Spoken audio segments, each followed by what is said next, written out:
Estoy acostado en la cama del hospital, con tubos que entran y salen de mi cuerpo, las máquinas pitando su ritmo constante, cuando de repente escuché la voz de mi hija cortando la niebla de la morfina como un cuchillo corta la mantequilla. El viejo tiene como máximo 2 semanas, susurró ella a alguien por teléfono. El doctor dijo que el cáncer se extendió más rápido de lo que esperaban. Cuando se vaya, vendemos la cabaña en Muskoka, liquidamos su pensión y por fin nos largamos de este agujero congelado. El mercado inmobiliario de Vancouver no va a esperar eternamente. Tenía los ojos cerrados, el cuerpo débil por la quimioterapia, pero mi mente estaba afilada como navaja, y mi corazón se hizo añicos en 1000 pedazos ahí mismo, en la habitación 412 del Toronto General Hospital. Ellos creían que yo estaba dormido. Creían que la medicación me había dejado completamente knockout. No sabían que un hombre que pasó 40 años construyendo carreteras en el norte de Ontario no se rinde tan fácil. Me llamo Harold McPherson. Tengo 68 años. He sobrevivido a las temporadas de moscas negras en Thunder Bay, a inviernos de -40 en Sudbury, y a un matrimonio que duró 43 años antes de que mi querida Margaret falleciera. Construí la infraestructura que conecta nuestras comunidades a lo largo y ancho de este enorme país. Vertí concreto en condiciones que habrían quebrado a la mayoría de los hombres.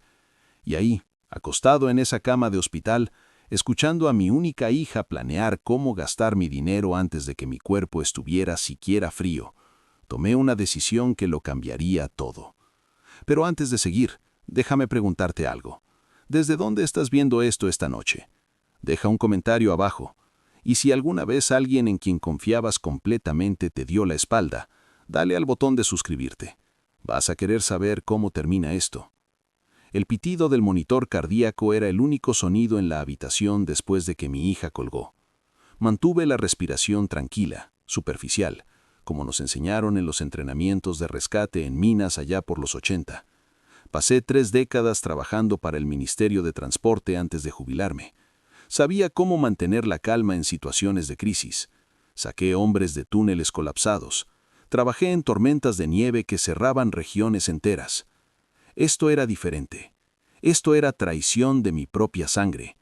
Mi hija se llama Christine, tiene 42 años, y en algún momento, la niñita que se sentaba en mis hombros en los desfiles del Día de Canadá se convirtió en una desconocida que lleva ropa de diseñador y carga resentimiento como si fuera un bolso.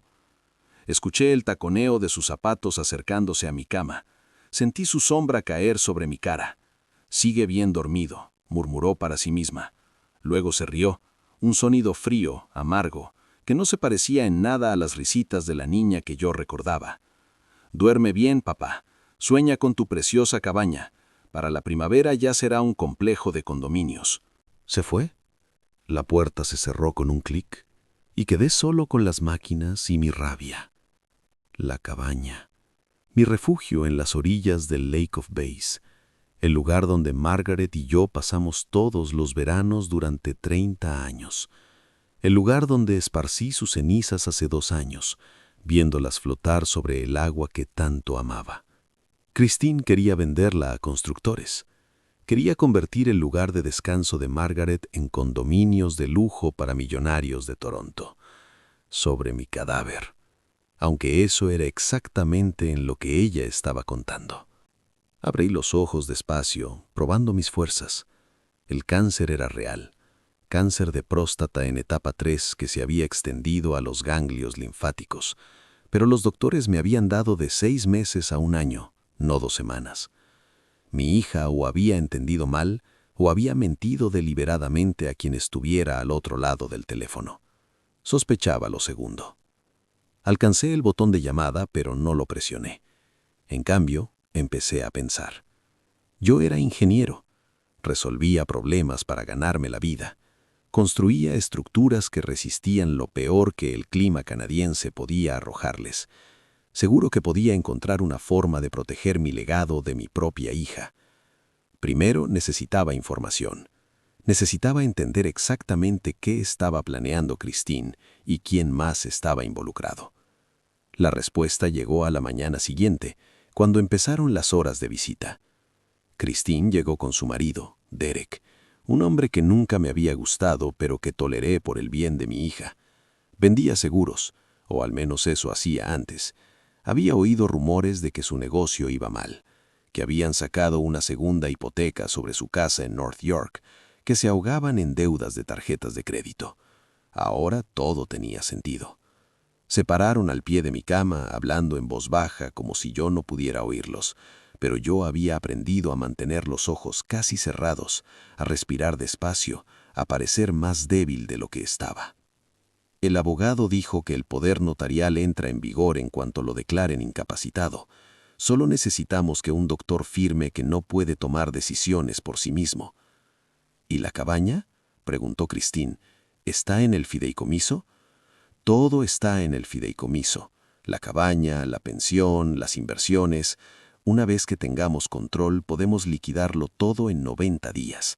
Y esa cosa ridícula de la caridad, la fundación que creó en nombre de mamá, Derek soltó un bufido, la cerraremos primero. Solo está ahí sangrando dinero para un ala de hospital que a nadie le importa.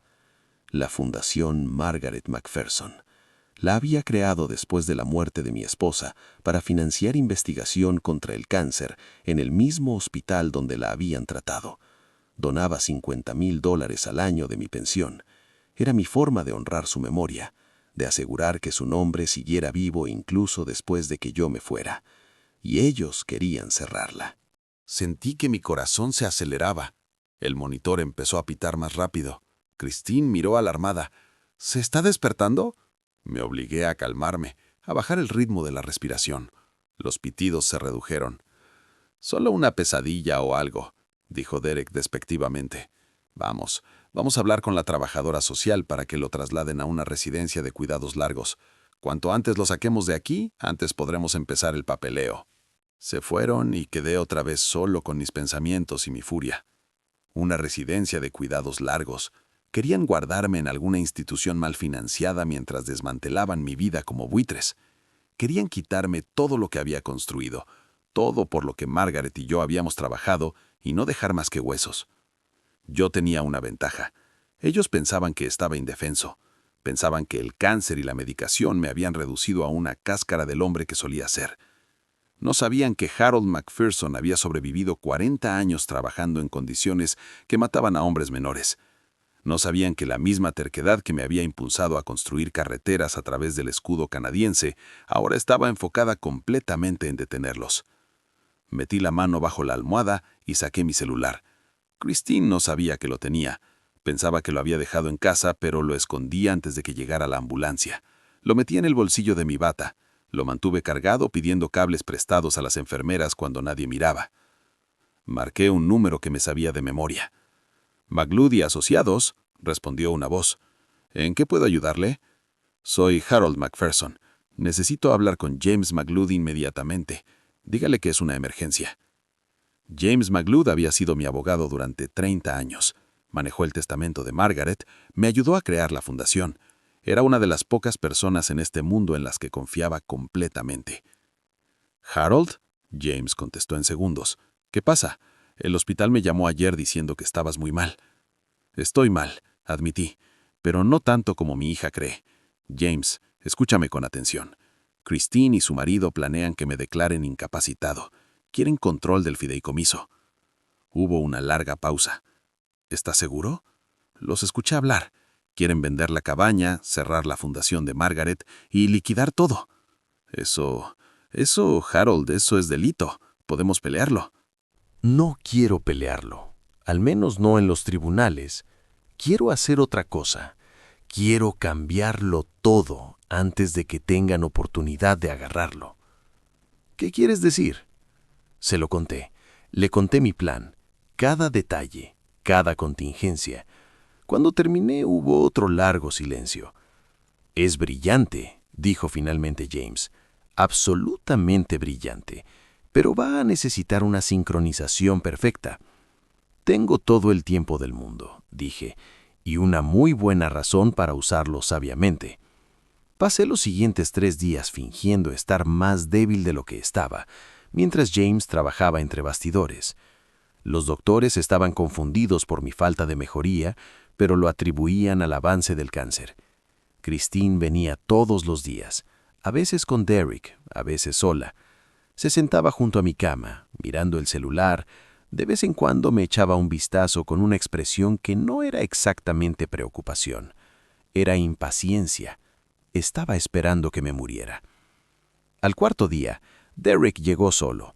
Se paró al pie de mi cama y yo lo observé con los ojos entrecerrados. «Sabes, Harold», dijo, creyendo claramente que no podía oírlo, «siempre has sido un viejo terco. Christine pasó toda su vida tratando de complacerte y nunca le diste crédito por nada. Según yo, nos lo merecemos. Nos lo hemos ganado». Sacó su celular y empezó a tomar fotos. Fotos del equipo médico, fotos de mí acostado ahí.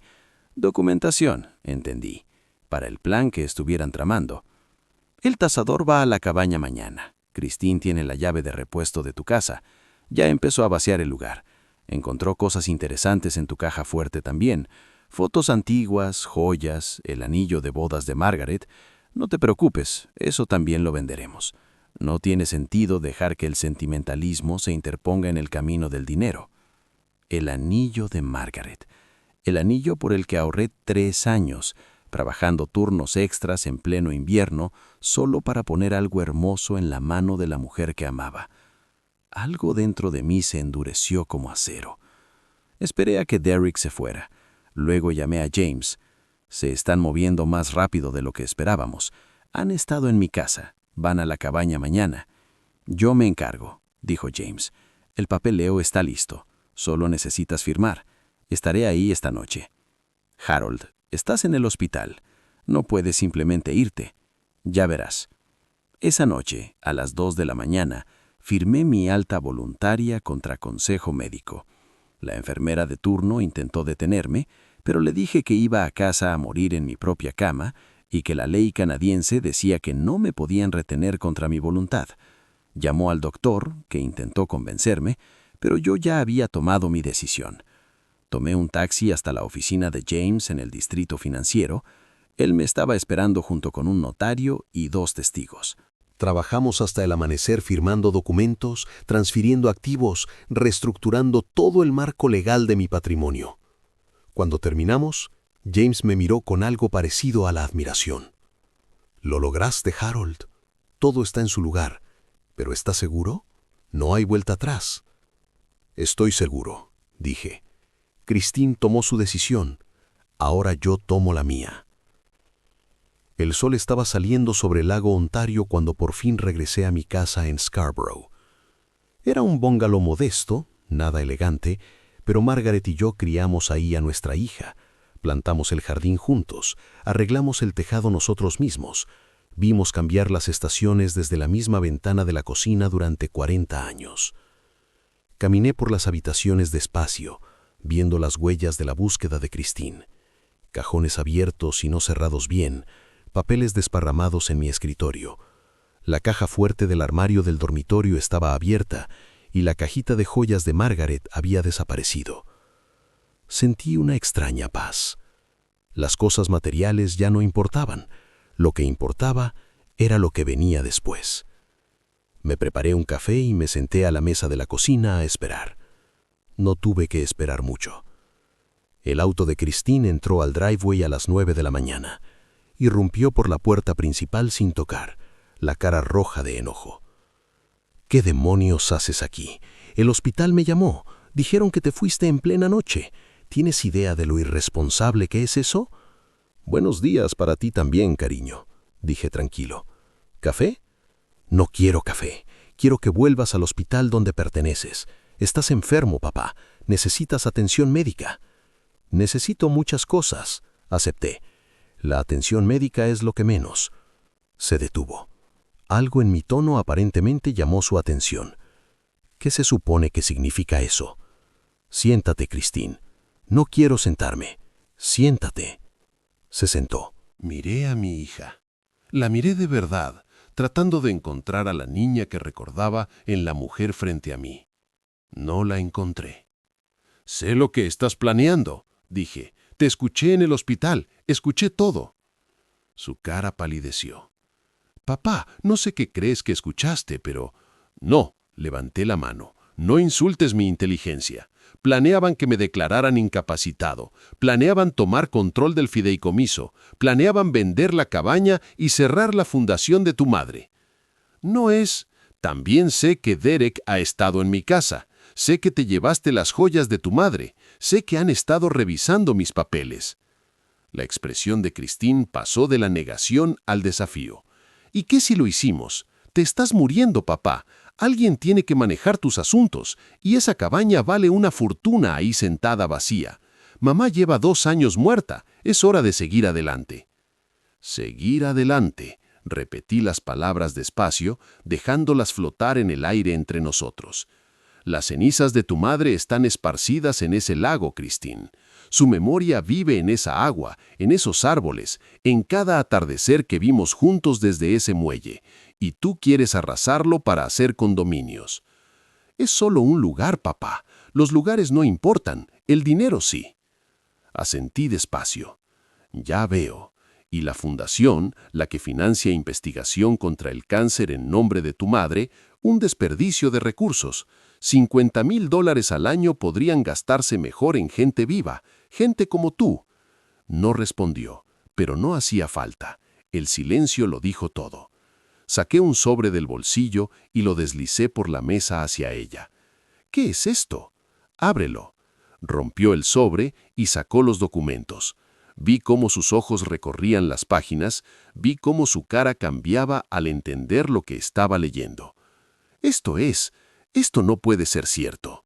Es cierto, disolví el fideicomiso. Lo hiciste.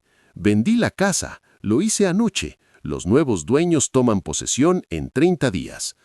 Tú donaste todo a caridad, la pensión, las inversiones, todo. No todo, dije, pero casi todo sí. La Fundación Margaret McPherson ahora tiene un fondo de $2 millones. Financiará investigación contra el cáncer en el Toronto General por lo menos los próximos 50 años. Tu madre estaría orgullosa. La cara de Christine había pasado de pálida a roja. Temblaba de rabia. No puedes hacer esto. Soy tu hija. Soy tu única familia. Soy tu sangre. Sí, dije. Pero familia es más que sangre, Christine. Familia es lealtad. Familia es amor. Familia es estar ahí cuando importa, no solo cuando hay dinero de por medio. Yo he estado ahí para ti. ¿Así? ¿Cuándo fue la última vez que me visitaste antes de que me enfermara? ¿Cuándo fue la última vez que llamaste solo para hablar? ¿Cuándo fue la última vez que preguntaste cómo estaba sin que después pidieras dinero? Abrió la boca para responder, luego la cerró. Los dos sabíamos las respuestas. ¿Y la cabaña?, preguntó al final. Por favor, dime que no vendiste la cabaña. Sonreí. No fue una sonrisa cálida. La cabaña está en otra categoría. La transferí a un fideicomiso de tierras que la preservará como santuario natural para siempre. Nada de desarrollo, nada de condominios. Solo el lago y los árboles y la memoria de mi madre, protegidos eternamente. Estás loco. Has perdido la cabeza por completo. Voy a impugnar esto. Voy a contratar abogados y doctores y voy a probar que no estabas en condiciones de tomar estas decisiones. Puedes intentarlo, dije, pero James McCloud y su equipo lo anticiparon todo. Cada documento fue presenciado por 2 médicos independientes que certificaron mi capacidad mental. Cada transacción fue grabada en video. Cada firma fue notariada por 3 notarios diferentes. Puedes pasar el resto de tu vida en tribunales, Christine. No vas a ganar. Se levantó tan rápido que la silla cayó hacia atrás.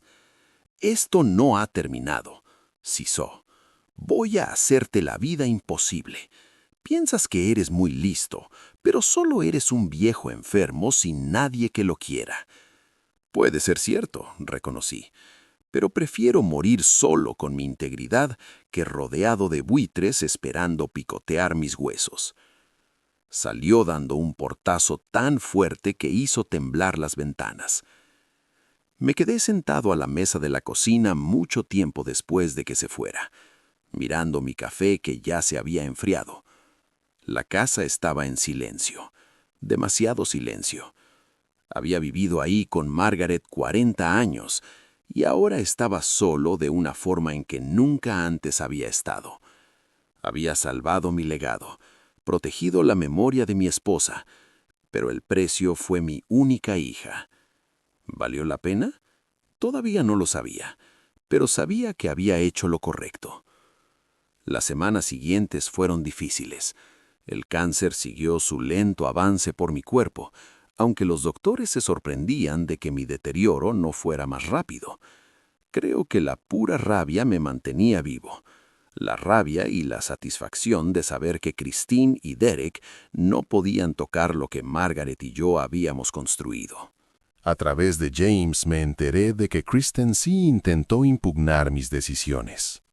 Contrató abogados, presentó mociones, incluso intentó que me internaran en una institución psiquiátrica diciendo que sufría demencia. Pero James era mejor.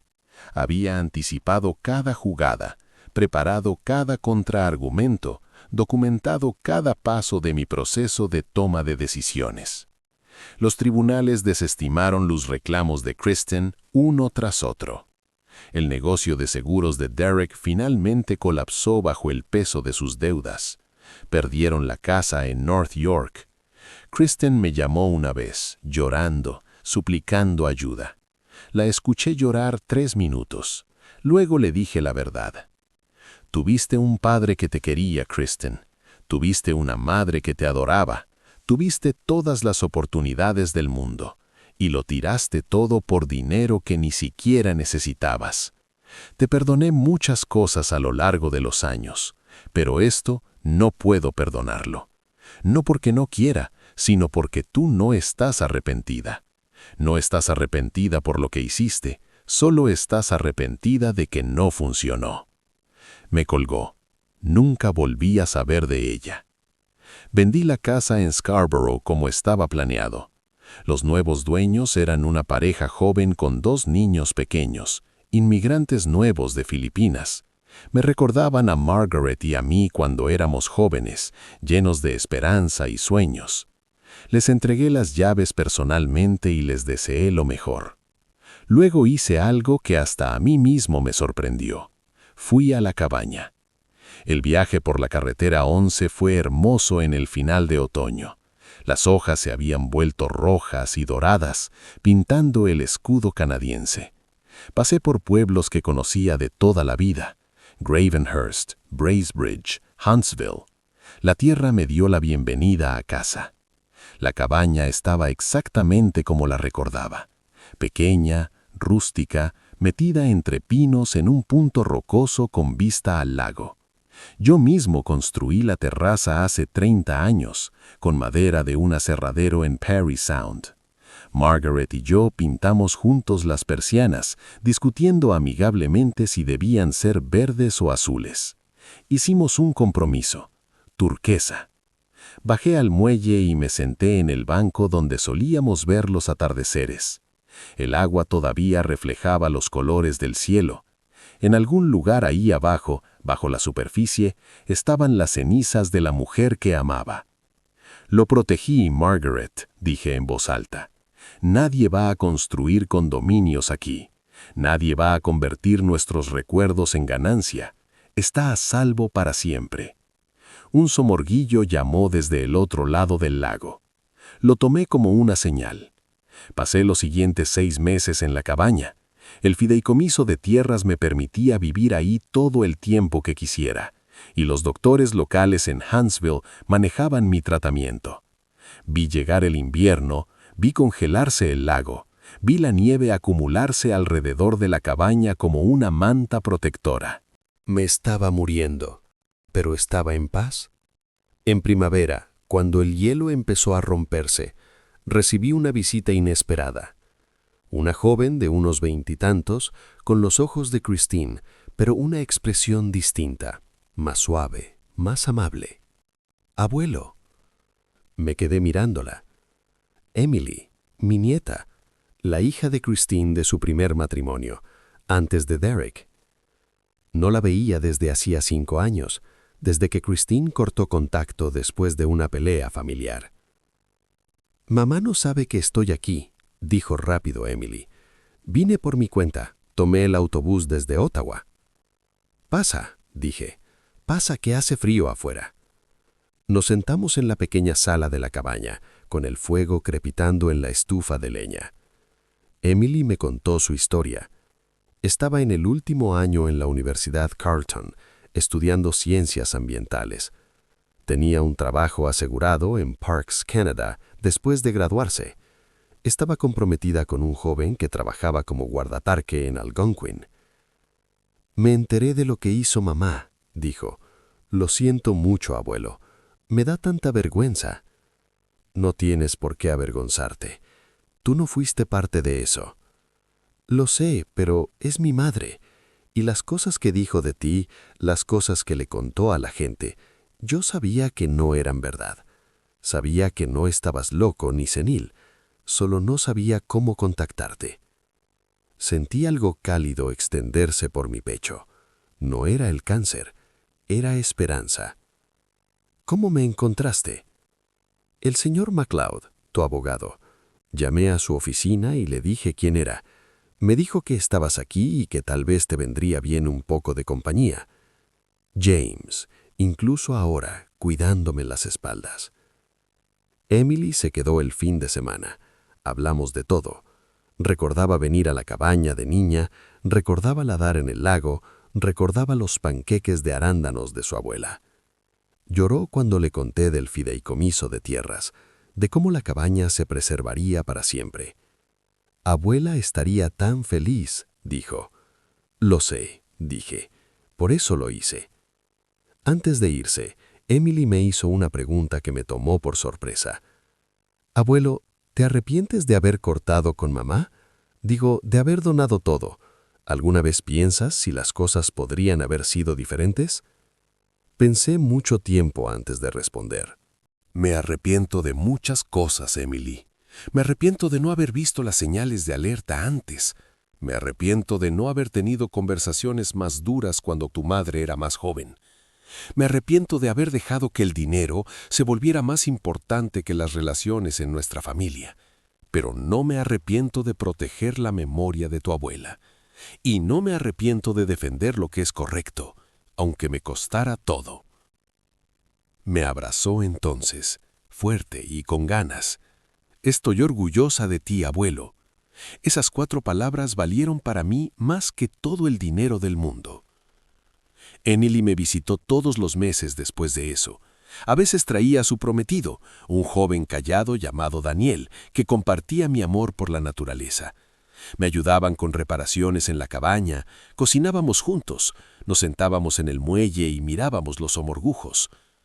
Cuando los doctores me dijeron que me quedaban semanas, no meses, a quien llamé fue a Emily. Ella manejó desde Ottawa esa misma noche, llegando a la cabaña en la madrugada. «Aquí estoy, abuelo», dijo tomando mi mano. «No me voy a ningún lado». Viví 3 semanas más. 3 semanas de atardeceres sobre el lago.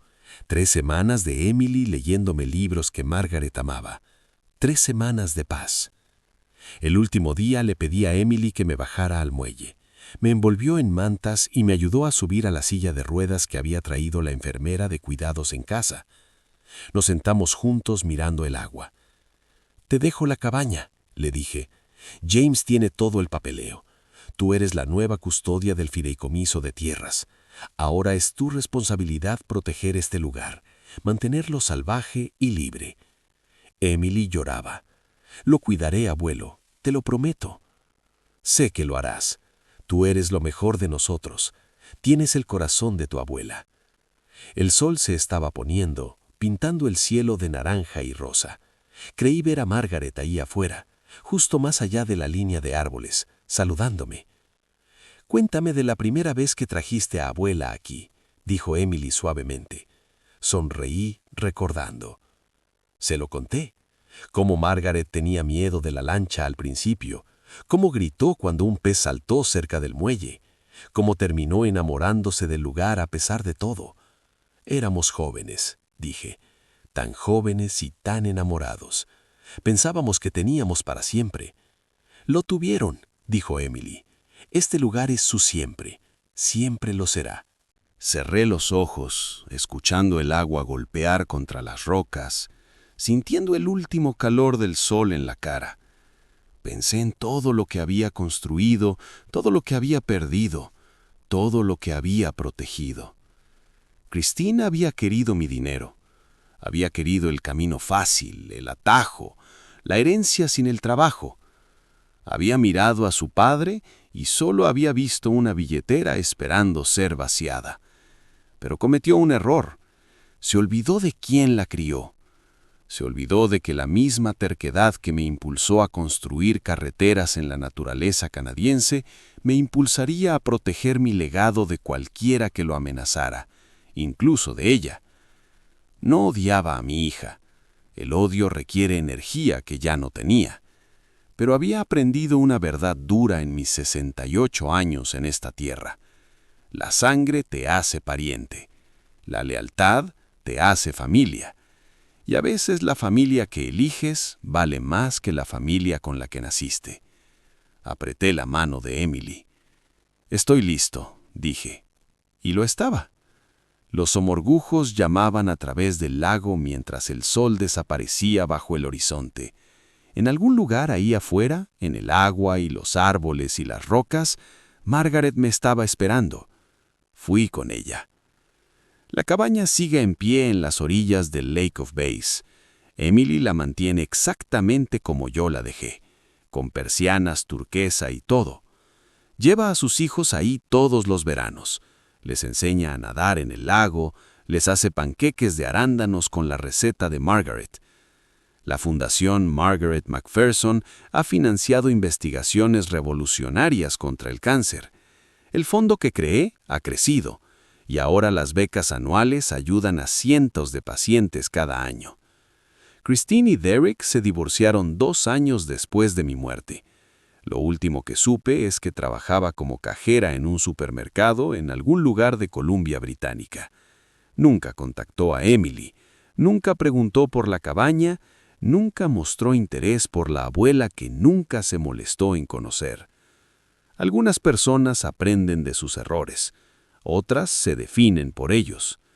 En cuanto a mí, mis cenizas fueron esparcidas en el lago, mezcladas con las de Margaret, llevadas por el viento sobre el agua que amábamos. Ahora soy parte de la naturaleza, parte del escudo canadiense, parte de algo más grande, más antiguo y más duradero que el dinero o la propiedad o los rencores familiares. Mi viaje me enseñó una lección dolorosa pero necesaria. La sangre no garantiza lealtad. Durante años construí infraestructura que conectaba comunidades a lo largo de este país. Y sin embargo, no vi las grietas que se formaban en los cimientos de mi propia familia. La verdadera fuerza no está en el legado que acumulas, sino en el coraje para proteger lo que importa de quienes lo destruirían. No puedes comprar respeto. Y a veces, el mayor acto de amor es permitir que las personas enfrenten las consecuencias de sus propias elecciones. La paz es el único lujo por el que realmente vale la pena luchar, y nunca es tarde para recuperarla. Si crees que hoy se hizo justicia, por favor dale like y suscríbete para más historias. Quiero saber de ti en los comentarios. ¿Tú le habrías dado a Christine una segunda oportunidad?